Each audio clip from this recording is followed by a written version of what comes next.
la fin du 19e. Donc les femmes se sont battues pour avoir leur indépendance, pour pouvoir s'exprimer au niveau de la société. Quand Reza Shah Ier, en imitant Atatürk, il a demandé la suppression du voile en 1925, je crois, 25.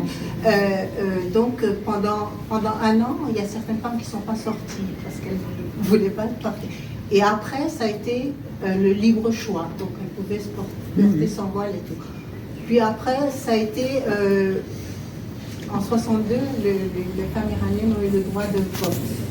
Donc une des raisons pour lesquelles Khomeini était contre ça, il y avait le fait qu'on distribue une partie des terres appartenant aux religieux, et le deuxième, c'était le droit des femmes. Donc le mouvement islamiste qui va un des premiers buts, ça a été contre le droit de vote des femmes en 62. Et le mouvement des femmes a commencé en 79, donc en février 79, il y a eu la révolution islamique, alors que c'était une révolution du peuple iranien, ça a été récupéré, on n'a pas compris, en quelques mois, le slogan non maskanazadin, pain, maison, pain, logement et liberté, s'est transformé en Allah Akbar. Ça, on n'a pas compris ce qui s'est passé. Si, on a compris que l'extérieur a bien joué son rôle. Je ne vais pas commencer à retraiter. Donc voilà. Donc, et dès 79, le mars 79, les femmes étaient dans la rue. Donc ça c'était février, le 1er 8 mars, les femmes étaient dans la rue. Et la très grande manifestation, ça a été en 80, où les femmes ont fait une énorme manifestation contre le port de voile en Iran. Et depuis, la répression ne s'est pas arrêtée. Et ça a été, chaque fois qu'il y a un mouvement un peu plus fort, la violence a été vraiment atroce. Dans les prisons, le viol des jeunes filles, tout ce que vous pouvez imaginer, et des garçons aussi.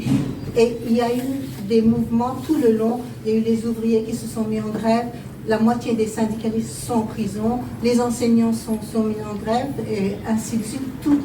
Mais ce mouvement, la particularité de ce mouvement avec Mahsa Amini, c'est que les femmes étaient devant, mais toute la société iranienne, les hommes se sont mis derrière. Et ça, c'est la première fois qu'on a cette unité. C'est pour ça qu'on a l'espoir que peut-être ça change.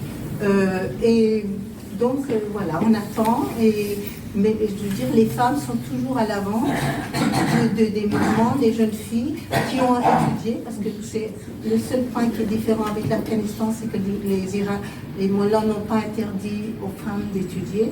Donc dans les universités iraniennes, il y a presque plus de femmes que d'hommes. Donc c'était un problème pour la République islamique. Et aujourd'hui, on les voit dans la rue. C'est-à-dire c'est des femmes qui ont fait des études, qui ne trouvent pas de travail, qui n'ont aucun statut dans la société et qui ne craignent plus rien. Elles disent « ma vie vaut rien, donc je suis prêt à mourir pour ». Et dans les tirs,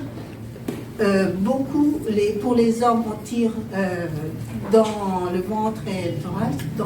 Pour les femmes, on tire dans la tête. Et plus la fille est jolie et des trucs, plus elle risque d'avoir dans les yeux et tout. Donc c'est un système qui dès le départ était répressif et ça continue, voilà. On ne peut pas trop parler.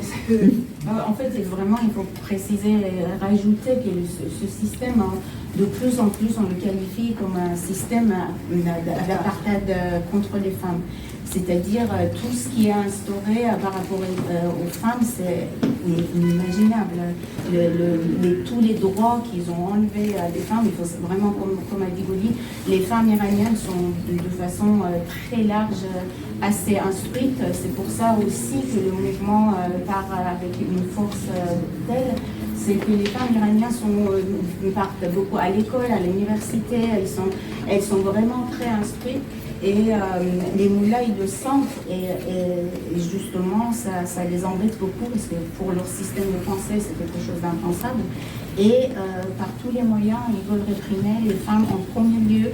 Et en fait, le foulard des femmes en Iran, c'est comme si c'était la partie visible de l'iceberg. Pour le gouvernement islamique, le foulard sur la tête des femmes, c'est la partie visible du gouvernement islamique, de la force du gouvernement islamique.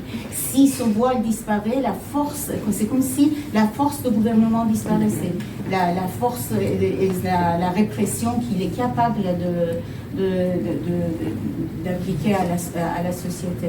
Donc c'est pour ça qu'il tient beaucoup à ça aussi, et c'est pour ça que les femmes aussi sont très très vigilants et combatifs là-dessus. Merci.